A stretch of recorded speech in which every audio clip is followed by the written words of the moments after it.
I have your book. I must confess, I bought your book a long time ago, and there's no cover on it because a dog chewed this many years ago. The dog's not with us anymore, sadly, but the book is still with us, but it's in a bit of a mess. Inside's fine. The cover is just a bit chewed. Yeah. I also have Brian Blessed's book here, which was interesting because I knew you had been climbing with him. The Turquoise Mountain. It's like a bit of a library here. Hello and welcome to the latest episode of the Why the Mountains podcast with me, your host, Stephen Farley. They say never meet your heroes, but I was lucky recently to get the chance to interview Alan Hinkes, a man whose exploits in the mountains I followed from a very young age, right through his journey to become the first British mountaineer to climb all of the world's 8,000 metre mountains. Shishapangma, Gasherbrum 1 and 2, Broad Peak, Nanga Parbat, Annapurna 1, Manaslu, Dullagiri, Cho Oyu, Makalu, Lhotse, Kanchenjunga, K2, and of course, Everest. Today is the first part of our interview with Alan. It has been a busy year on Everest for Irish mountaineers. In the last episode, at the start of the Everest spring climbing season, I went through the list of Irish climbers on Everest, but at the time I was unaware of how many were actually attempting Everest this year. In all, 12 Irish climbers attempted to summit Mount Everest, all from the Nepal side, as the northern route from Tibet was closed by the Chinese government, to foreign expeditions anyway. Of the 12 Irish climbers, most importantly all 12 are safe and well, with 8 successful summits. Adam Sweeney, Pádraig Ó Hora and Anna McGowan from Jason Black's team summited successfully in the dark on May 16th, after making the decision to go at night to try and avoid the crowds, though unfortunately Jason Black rolled his ankle and couldn't continue with the team. Sarah Armstrong from Crossmaglen in County Armagh was also successful, climbing with Aga Adventures and also making the summit on the 16th, even after turning around but then reversing her decision and continuing on up the hill. Robert Smith from Tyrone, now living in Scotland, made his 10th successful summit of Everest, a record for an Irish climber he now shares with the late Noel Hanna, guiding for Adventure Consultants. Frank McCarthy and Tomas Walsh made a successful summit on May 20th, climbing with Madison Mountaineering. Philip Collins from Limerick made the summit on the 18th of May with the Climbing the Seven Summits team, though his Irish teammate Andy Nolan turned around on the way to the summit, making what proved to be a very sensible decision as he ultimately was evacuated to Kathmandu due to feeling unwell. Diarmuid Morrissey, also with Climbing the Seven Summits, turned around early in his summit attempt. And John Roach from Limerick, climbing with the Mountain Professionals team, in the end made the decision not to attempt the summit. I have nothing but admiration for all of the Irish climbers on Everest this year, the most of any season on Everest and the most successful Irish summits of any year since the first, way back in 1993. If you would like to find out more, please take a look at the Irish7summits.com website, which is a truly amazing archive of all things Everest, in particular Irish mountaineers on Everest, and indeed so much more. I could spend hours on this site, which has been created and maintained by Paul Devaney, who puts so much work into it. Anyway, here is the first part of our interview with Alan Hinkes. Al is one of the UK's leading mountaineers, hailing from Yorkshire in the north of England, and the first Brit to have climbed all 14 8,000 metre mountains. I hope you enjoy. Alan, why the mountains? That's always a tricky one to answer because it's just something that's in me, mountains. I think in the beginning of my book, I just say I've always been adventurous and I just always felt an affinity to go to the mountains. You know, when I was a kid and we would be driving to the seaside past the North York Moors, I always wanted to go up a mountain called Rosebery Topping, which is in the north of Yorkshire. Some people call it the Cleveland or the North Yorkshire Matterhorn because it looks like a mini Matterhorn. I always say perhaps the Matterhorn in Zermatt should be called the Swiss Rosebery Topping, the other way around. But anyway, I always wanted to climb it. I could see these little matchstick people on the summit, and even as a little kid, I wanted to climb it. But my parents weren't into that sort of thing. We were just driving to the coast, you know. And anyway, when I was at Northallerton Grammar School as a teenager, I got the chance to go hill walking and rock climbing. And And that was it. Some people, I always say, some people do tennis, some people do soccer. My grandson's a professional footballer now. In fact, he played for Ireland, and he was in the Dublin team last year, I think it was, when they won the cup, and all that. Plays in England now. Perhaps I should have been a soccer player. They earn more money than mountain climbers, don't they? But it's just what I wanted to be, a mountain climber, rock climbing, ice climbing, walking in the fells. I just love it. Can't keep me out of it. I've been out walking today in the Lake District fells. So was it a teacher who could give you your first trip up to the hills then? Yeah, I guess it was teachers rather than my parents. I was lucky that teachers would take you out. And I joined the Outdoor Activities Club or Society, I think it was, at the grammar school. And we went hill walking in the North York Moors. And they left us to our own devices to navigate in the dark. It was November and it was wet. And that would have put a lot of people off, but it didn't me. And I was naturally good at geography. I could map read as well. I've always been a fan of geography and Ordnance Survey maps. And then we went on a camp, I remember, to Side Farm at Patterdale in the summer. I'd only be 14 or 15. And we went up Placefell. And then the next day we went up Striding Edge, and it was wet and windy. I nearly got blown off it, but it didn't put me off. Whereas, I've done a lot of instructing and working with university students and children under 18s. And, if they go out on a wet day now, it puts them off, they don't like it. So I think I've always been happy to do a bit of suffering, I had a very hard big paper round when I was a kid, and I'd have to get up at 5 o'clock to deliver newspapers. But I think I've always liked a bit of hard work, because going to the big mountains does involve a bit of suffering, obviously, but I do like just rock climbing in the sun. I've just come back from Spain, just rock climbing in the sun, You mentioned Striding Edge there. Helvellyn was one of my favourite mountains myself. Would you say that's where you cut your teeth then as a mountaineer? Yeah, probably, and I was sort of hooked going up Helvellyn in the wet. It was summer, but it was wet and windy, and it didn't put me off, and I just wanted more. So I started doing more and more. Thought of the Munros in Scotland, the big hills. I thought I'd better go there. And then I read books about the Alps as well. I think I remember reading a book by Let's Go Climbing, Colin Kirkus, that was in the library, a book from probably wrote that in the 40s, unless he wrote it in the 30s. But anyway, that influenced me a bit as well. And it's just what I wanted to do. I didn't want to play footy, cricket. I did a bit of hockey with the girls, mixed hockey, but that was scary. Well, blimey, I wouldn't recommend that. But, all them sticks flying around, that was pretty dangerous, I'm being a bit flippant there, but anyway. Yeah, so I was lucky that teachers took me out, and I was just got the bug and hooked, and it's become a way of life for me going in the hills. Eventually, I remember another teacher came, or we call him masters. I think he was an economics master teacher at the school. And he'd been on expeditions to the Hindu Kush and places like that, and he was a rock climber. And he came into this Outdoor Activities Society after I'd been in it a couple of years and said, "Oh, does anyone want to go rock climbing now?" And I'll take people rock climbing. So I put my hand up and started rock climbing, because I thought, yes, I know some of these big hills, mountains I want to climb have scrambly bits in them, like the Sky Ridge or whatever, and I thought, so if I learn how to rock climb, that'll be overkill. I'll be able to do these scrambly routes. Well, of course, rock climbing took over, and I did more and more rock climbing, and obviously more and more mountaineering, and just so I suppose you could say I served a traditional apprenticeship actually, and just carried on going to Scotland in winter, the Alps and the Himalaya, and also I became a mountain guide eventually as well at UIAGM. Okay, fantastic. I mean, that's often the way, isn't it? It's a teacher or a scout leader or something like that that gives you your first introduction. I've heard that so many times doing these interviews.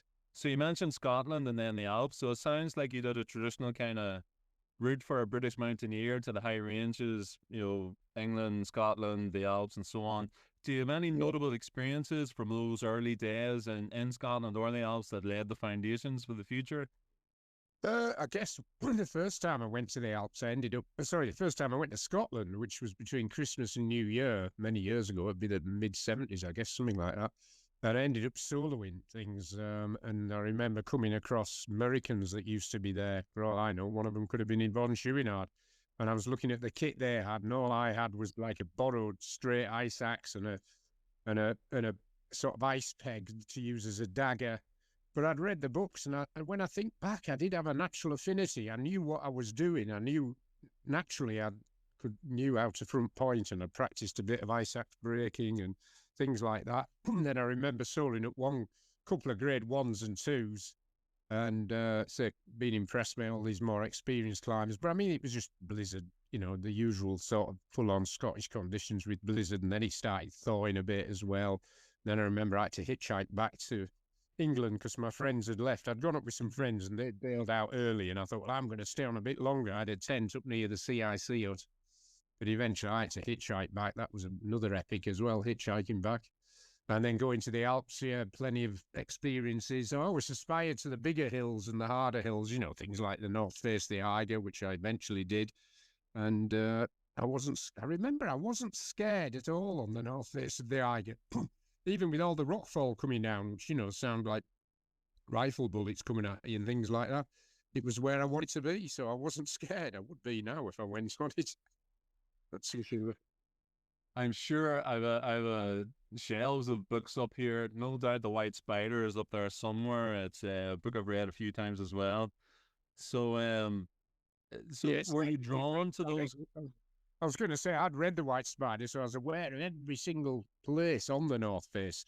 And I have to say, I remember at the time saying it was like climbing a vertical tombstone. Every other place you came across, so-and-so had died here and whatever. I remember spending a night at Death Bivouac on the Eiger thinking, oh my God, But I just loved it because I was just spending the time after reading the book. I was soaking every bit of the North Face up. It was amazing. That's exactly what I was going to ask you. When you got the Death Bivouac, how did you feel about that? But was that, were you kind of drawn to those iconic climbs then that you'd read about? Was that kind of the way you wanted to take your climbing career? Yeah, I guess so. You have these routes you want to do because the test pieces and the mean a lot. I think the North Face, the Eiger still means stuff to people. It still is a challenge, although I think people do it mostly in winter maybe now. I don't know if there's as much snow and ice on it in summer. But routes like that are always a test piece and a thing to do, like in rock climbing.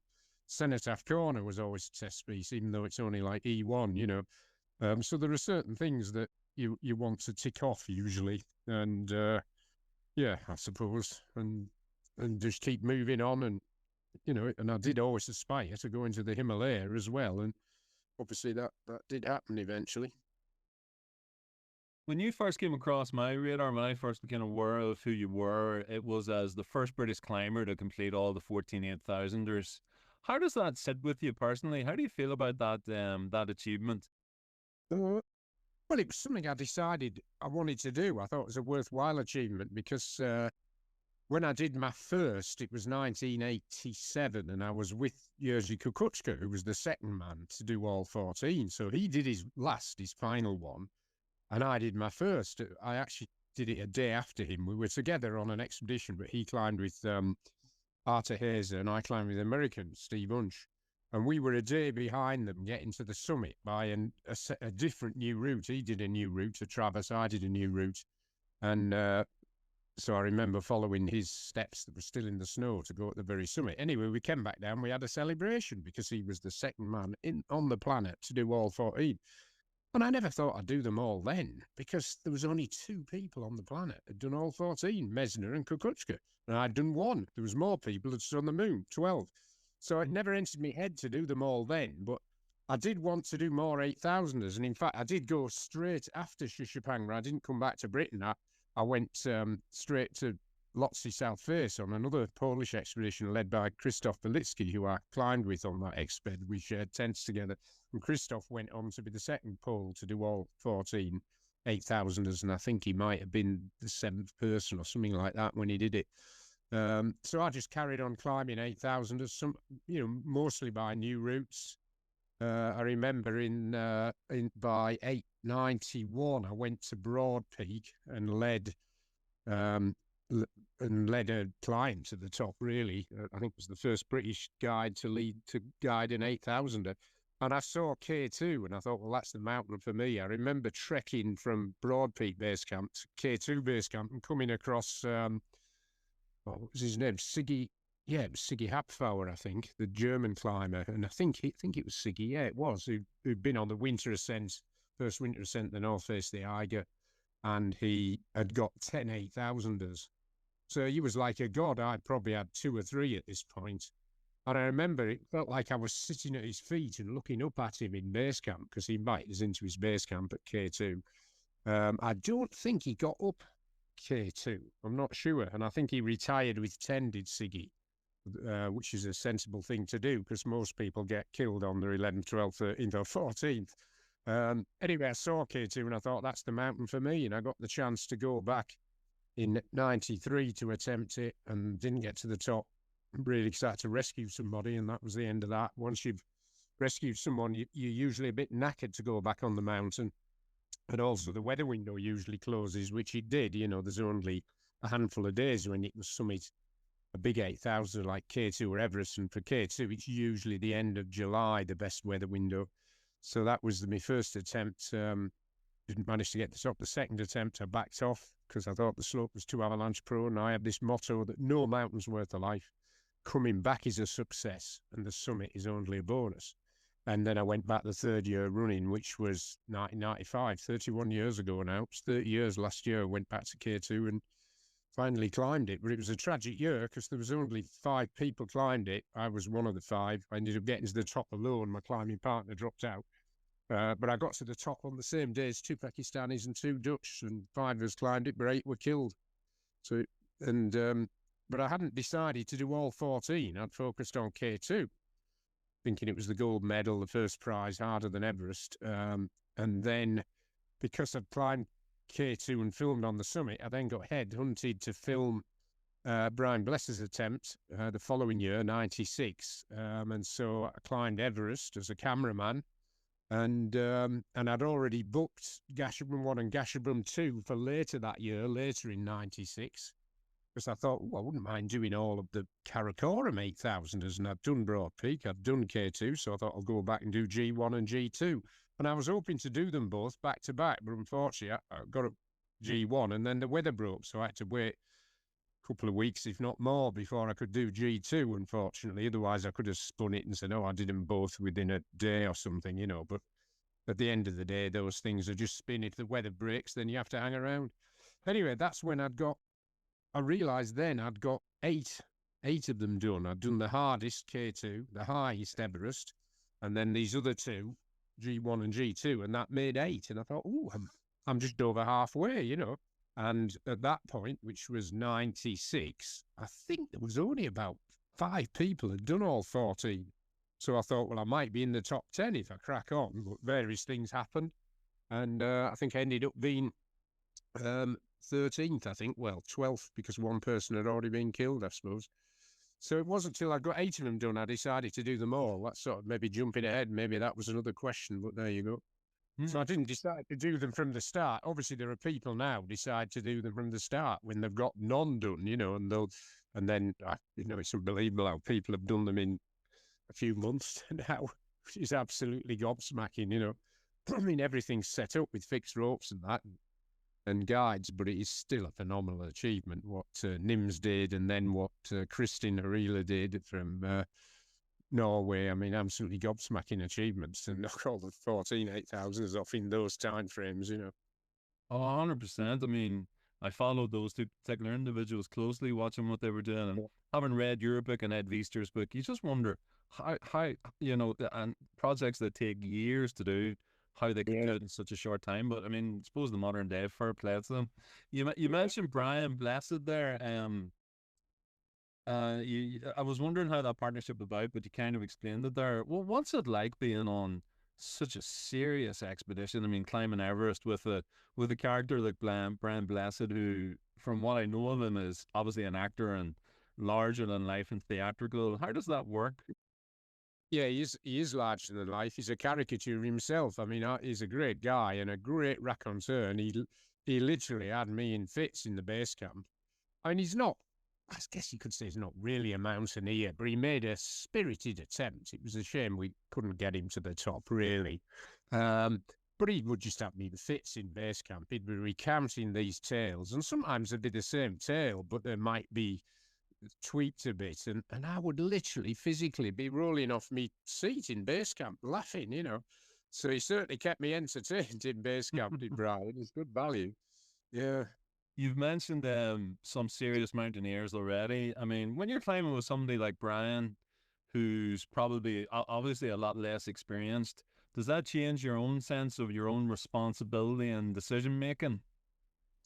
Yeah, I guess it does. It's like guiding, which I do a lot. Well, used to do it a lot. I still guide. Yeah, you're responsible for other people, so you're making decisions for them as well. And sometimes you have to be tactful, because sometimes people don't want to be told to turn around or to do this or to do that.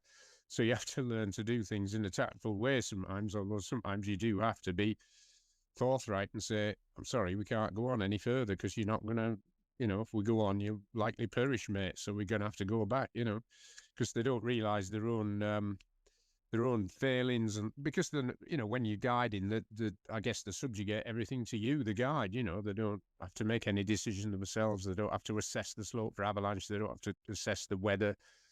They just leave it all to you, and so at some point you have to take charge and say, well, if you don't want to die, mate, we're going back down. What year were you on Everest with Brian Blessed? 96. Yeah, so that's 30 So years ago. But yeah. 96. So that was the same year as the tragedy on the south side with Rob Hall and Scott Yeah. Fisher and all that. Right. Yeah. And Okay. there was 3 killed on the north side where I was, and 6 on the south side, I think, in the same storm, and Rob, and I knew Rob quite well. That was sad and tragic, Rob getting killed. It just seemed impossible for Rob to get killed. He just seemed to know what he was doing. To this day, you wonder what happened, probably, I suppose, and I don't want to denigrate him because he was a fantastic guy, Rob. Whenever I'd met him, we got on and had a great chat. He was so friendly and he would always be generous as well and that, but you do wonder if he got complacent. We're all guilty of getting complacent sometimes. He climbed Everest a few times and he obviously pushed on with this client who he was trying to help, because this client had tried it before, hadn't he, And that is one of the most dangerous things in anything, getting complacent. When you're driving or whatever you do, if you get complacent, things happen. But anyway, we sort of, in those days, you didn't really have sat phones like you do now. I think the Indian exped on the north side, they had an Inmarsat. It was Indo-Tibet Border Police, and I'd borrowed their sat phone at one point to make a call back to my daughter. Don't think we had our own satellite phone, which is surprising considering we had Brian with us. And but we had walkie-talkies, and we knew what was going on the south side. We knew that Rob had set off from the top and the others. So I guess we all thought, right, the weather window must be coming because Rob's going for the top. And so I was setting off with Brian and the other, a couple of other, well, one other, to go to the top. And I have to say, my sort of sixth or seventh sense clicked in, and I just didn't feel that the weather conditions were right. And I backed off. I resisted carrying on and into that storm. I just didn't feel it was right, even though I was aware through listening to walkie-talkies that Rob was going and other people were going on the south side. And on the north side, I knew the Indians were going, and they carried on. And sadly, 3 of the Indians perished. They died, So I sort of backed off, and then I went a week later after the storm. And sadly, I had to, climb past the 3 Indian bodies. And that does make you realise your mortality, and does make you realise it can happen to you, when you come across these bodies. I think I was the first person to come across the body that became known as Green Boots, and took a picture in the cave. There's a small picture of it in my book, and that was weird because I remember leading the people along just after, I think, was it just after? I can't remember. It was just after or just below the first step now. I think it was just below the first step. And I was at the head of this group, so that I didn't think there was anyone ahead of me because no one had been on the mountain for, over a week because of the storm. And then I saw these legs sticking out of this sort of, this overhanging sort of little mini sort of niche in the rock.